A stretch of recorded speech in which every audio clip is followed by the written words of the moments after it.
Look, it's a concern, it's a stumble, it's like I said, the standards that have been set are absolutely incredible off the scale. 10, 15 years ago you wouldn't have been too bothered at all, but because of how City are, how Liverpool have been, then you can't make that many mistakes. But tonight, I mean, the story is Nunez. Not just the second headbutt, but the first one. I mean, to then go back and go again. You usually get players coming together, and there's a little bit of one of them. He's properly gone for it, and there's no history of that at Benfica. He's not been sent off there.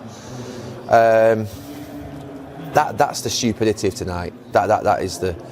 He's a young player, obviously. I've done it myself. I was sent off against Manchester City with an altercation with Steve McManaman, but it was a steep learning curve for him, and that's the big story of tonight. It will be a learning curve indeed. He misses the next 3 matches, as we say, with Manchester United, the first of those next Monday night. And that's how it leaves the table just 2 games in, with Manchester United, West Ham and Everton in the bottom 3. Palace off the mark this evening. Liverpool with 2 points on the board. The first time in 10 years they've failed to win either of their first 2 matches.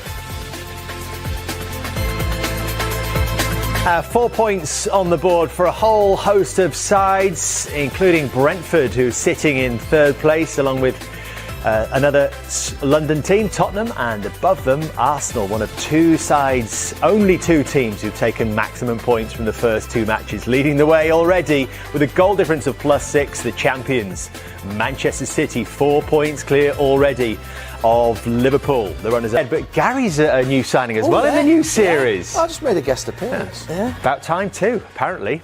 And I bet there was a few quid in it. Very funny. You went to charity, my fee. One to watch for as well. What a game tonight we had at Anfield.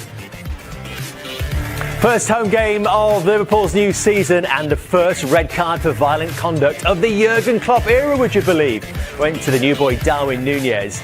Luis Diaz, though, was the man who... In the end, how did you see it? Yeah, disappointing. Obviously, we always want to win our games, especially at home. I thought we started pretty well, and then lost away a bit in the middle. They've obviously got quality. They're always going to cause you problems on the break, which we could have defended better. And we had chances really that we didn't take. You started the game so well, didn't you? So much pace, so much intensity. Could you believe at half-time that you had nothing to show for it? That's football, that's the Premier League. It's always going to be tough. You're coming up against organised teams with quality, teams will try hurt you on the break as well. They've got a lot of, they're well organised, but they've got a lot of very good individuals as well who are unpredictable, obviously, and caught us on the break. It's disappointing, but ultimately the main thing is that at least we're creating those chances. I think if you're not creating anything, that's obviously a bigger problem. We're creating them, we need to take them. But it's not the ideal start to the season, but we need to keep playing. The way we started and finished the game, really. I think obviously the reaction going down to 10 man was very, very good. The crowd helped us out as well, and obviously Lucio scored an incredible goal. Let's touch on the red card for Nunez, if we may. As senior players, do you feel you can have a responsibility now, perhaps to help him to understand the gravity of what went on out there? Yeah, well, I didn't see the incident. Obviously, he's going to be disappointed with that, and it's down to us to get around him and rally, and obviously, I'm sure he'll learn from it. But, I think the reaction was the most important thing. The team reacted very, very well, and the ground reacted very well, as they always do. They got right behind us, and, we could have nicked a winner. It wasn't to be, but, we move on. The incident almost seemed to galvanise everyone after that point. Yeah, and that's what good teams do. They get together with disappointments and you stick together. We've got a great team spirit at the club, and you don't have to say too much about the fans there. They're obviously incredible and always get behind us, especially when things are tough. And they did that, and we rallied. It was disappointing not to get the winner, but I think the reaction was incredible from the boys, 10 men, and kept pushing. And like I said, it's not the ideal start, but you see that the readiness for the season there. It's obviously a long season. It's not the start we would want, but you see the fight there, and we've had a week of tough things that's gone on, and preparation hasn't been ideal. So I think it's disappointing, but you see the fighting spirit was there, and no one can deny that. We fought to the end. Fabulous equaliser, wasn't it, from Diaz? The way the game was going, did it need almost a moment of magic from someone like that? Yeah, I think, like you say, when we've had the chances we had and the moments around the box and didn't quite get the break, sometimes you need that moment of brilliance, and obviously when you've got players like him on the pitch, they can create something out of nothing. It was an incredible goal, and hopefully there'll be many more to come this season from him. 2 games, only 2 points, not the start you wanted, obviously, but no need to panic at this early stage? No, it's very early days. Obviously, we go into every game wanting to win, so when we drop points, it's disappointing, especially here at Anfield. But like I say, it is a long way to go, and we have to make sure that we rally through this tough period that we've got with a few injuries here and there, and you know, we reorganise, recover, and go again next week. James, appreciate your time. Thanks. Cheers. Liverpool fans were the 11th men in those closing stages at Anfield tonight. Did you expect them to go and find a winner, having got back in it? I thought they would, just because of Anfield attacking the Kop end, but they still probably didn't really create a big chance. I can't think of nothing towards the end, really. I mean, they kept the ball really well. We're getting the ball back, but when you're down to 10 man, it's just that extra man maybe to find a pass, an angle for a pass, and they just come a little bit desperate towards the end. But you have to give them credit, the actual performance.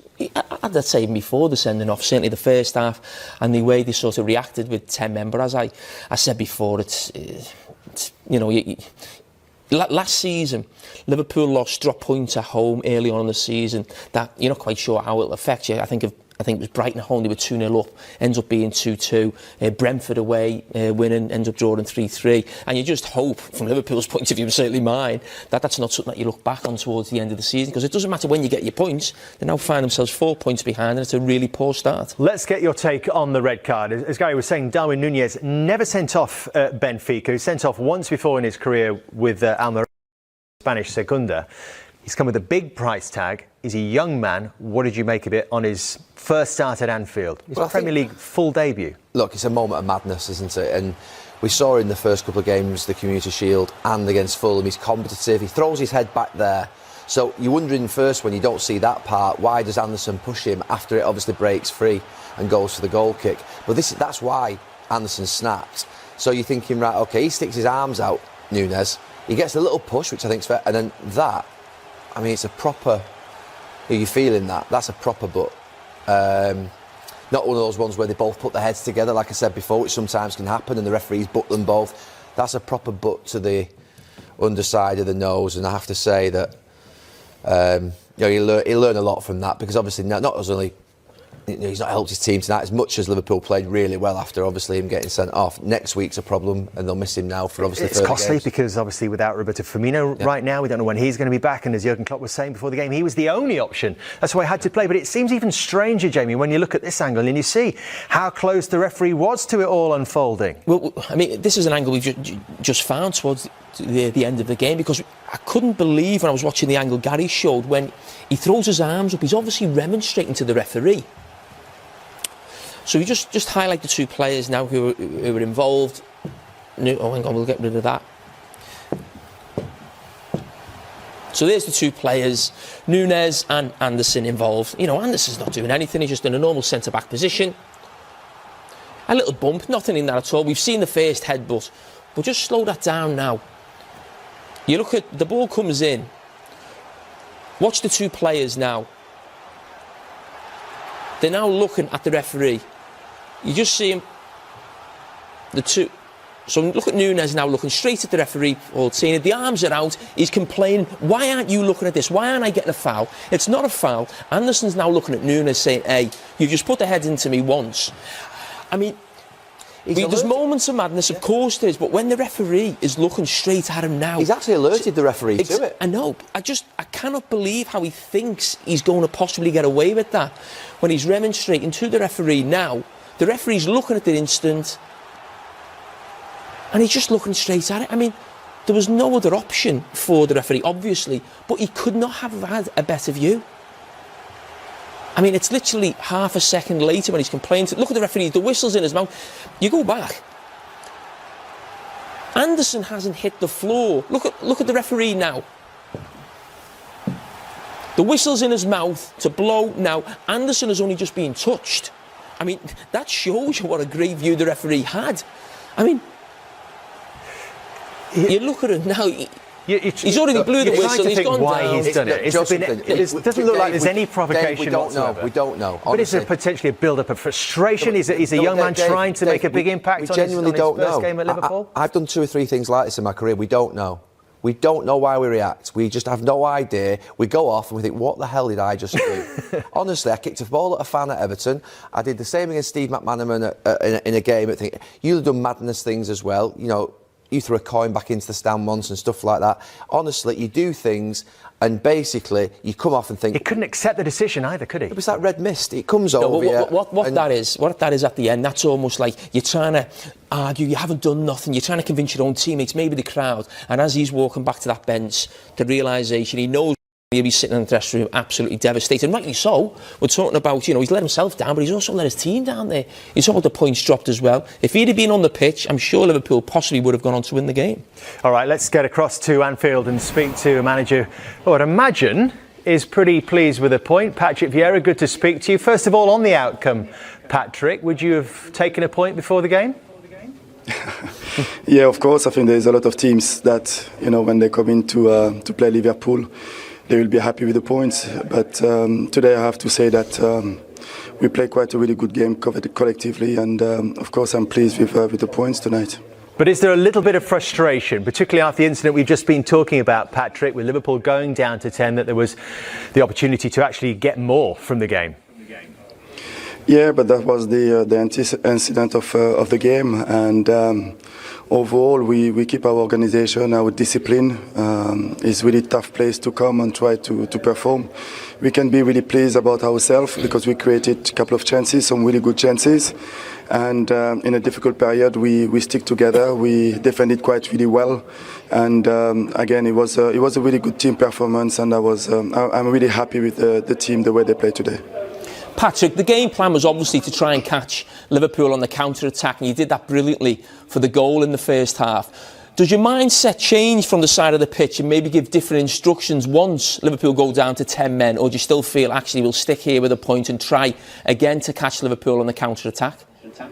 No, the plan was to keep our organisation. I was really pleased with the 5 at the back and the 4 midfielder and Wilfried up front. I think what we didn't do well is to keep the ball a little bit better and more patience, and the way they was pressing, it was really difficult for us, so I didn't want it to disrupt any kind of organisation, and I was expecting us to do a little bit better in a counter-attack. Patrick, Wilfried Zaha scored the goal tonight, but it was a brilliant little bit of play before that from Eze. How pleased were you with his performance on that left-hand side? Really, really pleased. Eze, I think on that action he showed his talent. People forget sometimes, you know, he's been injured for quite a while last year and he's getting to his best. What he needs now is to play games, and I think today he was a different class. Patrick, we've obviously looked at the sending-off incident, and your centre-back Anderson was involved. Has he spoke to you after the game, or maybe the reasons why? We were thinking, you know, was there a tussle throughout the game? Was that a big battle? We didn't seem to see anything beforehand, so we're sort of a bit scratching our heads why Nunez has reacted like that. Has your defender said anything about the incident? No, we didn't talk about it. I didn't have the chance to say it yet. Well, I'm sure you'll acknowledge as well, as we were discussing, Patrick, players can do some interesting things sometimes when in the heat of the battle. Yeah, I think, you know, when the game's like that, there's a lot of frustration when things don't go in your way. But at the end, what was really important for us is to keep our organisation, our composure, and not allow them any kind of space. And I think our back 5 defended really well today. 2 games in, Patrick, it's been a tough start that the Premier League have handed you against Arsenal and Liverpool. How do you assess your team after those 2 games? Well, when you look at the number of points, you know, of course, playing against those 2 teams who are fighting to win the Premier League is always going to be challenging. But I'm more interested about the performances.